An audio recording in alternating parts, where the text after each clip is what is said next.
El siguiente tema que vamos a ver es el color en la cerámica, es decir, cómo se modifican los esmaltes transparentes a partir de la utilización de óxidos cromóforos y otros elementos.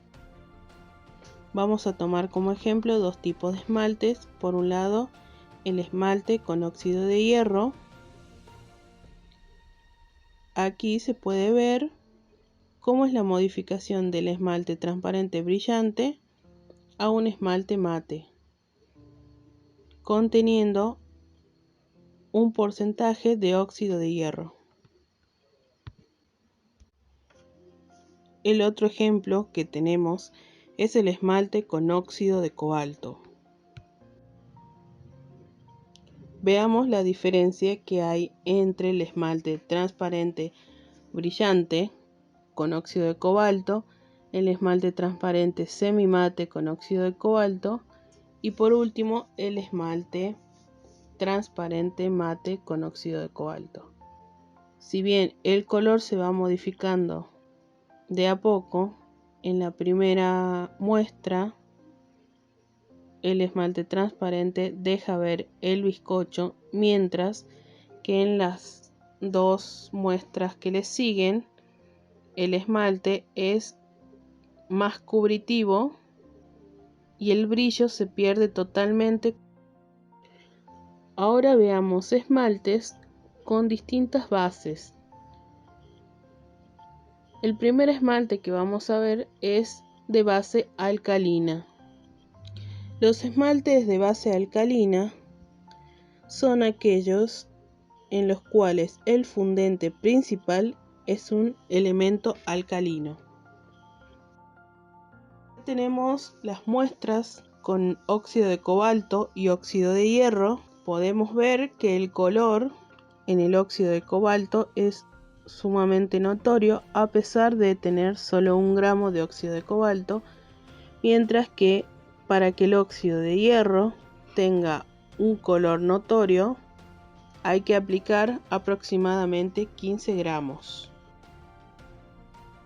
Cuando hablamos de los esmaltes plúmbicos, son aquellos que utilizan una base de plomo, silicatos de plomo o cualquier otro derivado. Estos son más fusibles y le dan más brillo a las piezas. Ahora tenemos muestras con óxido de cobalto, con 1 gramo de cobalto y 1 gramo de cobre, y se puede apreciar el brillo que tiene la muestra, y es mucho más fuerte el color azul. En el caso del óxido de hierro también podemos ver que el color es mucho más notorio y más fuerte cuando se aplicó la misma cantidad, 2 gramos de óxido de hierro, que en la muestra con esmalte alcalino. Ahora vamos a ver los esmaltes de base de boro. En este caso se sustituyen los elementos alcalinos o plúmbicos por un fundente de boro. En este caso tenemos un óxido de cobalto con 10 gramos de bórax. Como se puede ver, la muestra tiene un burbujeo notorio y el color es un poco opaco.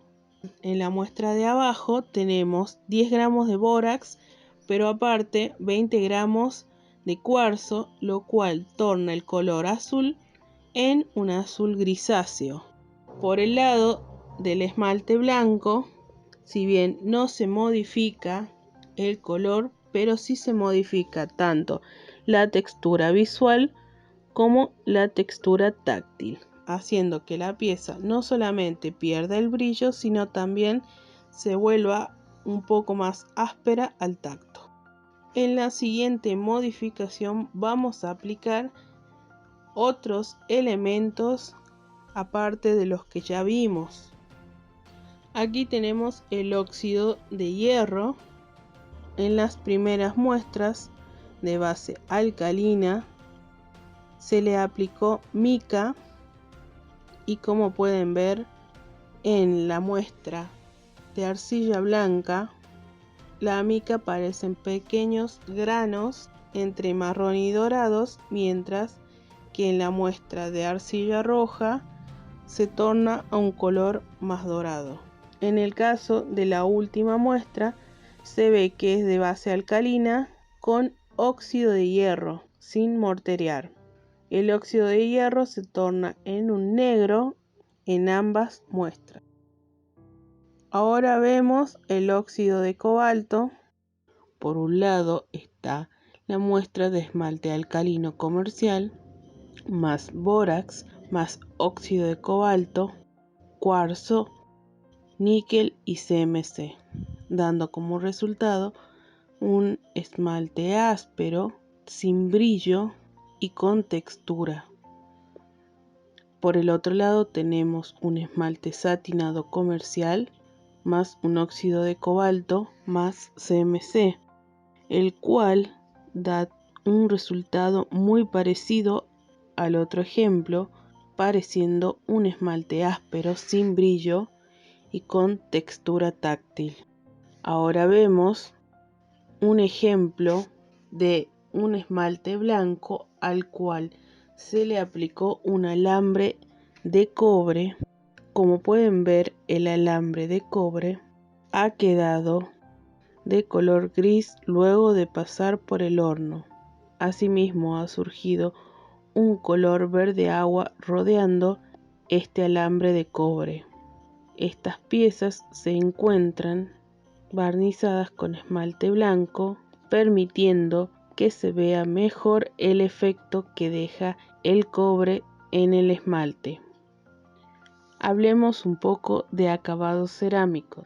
Por un lado tenemos el esmalte transparente con óxido de cobre. En la muestra que vemos en pantalla podemos ver que la muestra se ha craquelado o cuarteado. ¿Qué quiere decir que se cuartea o craquela? Que hay una distinta contracción entre el esmalte y el cuerpo de la muestra. Una solución para evitar el cuarteo en la baja temperatura es asegurarse de que la pieza se ha bizcochado por encima de los 1100 grados centígrados en la primera cocción.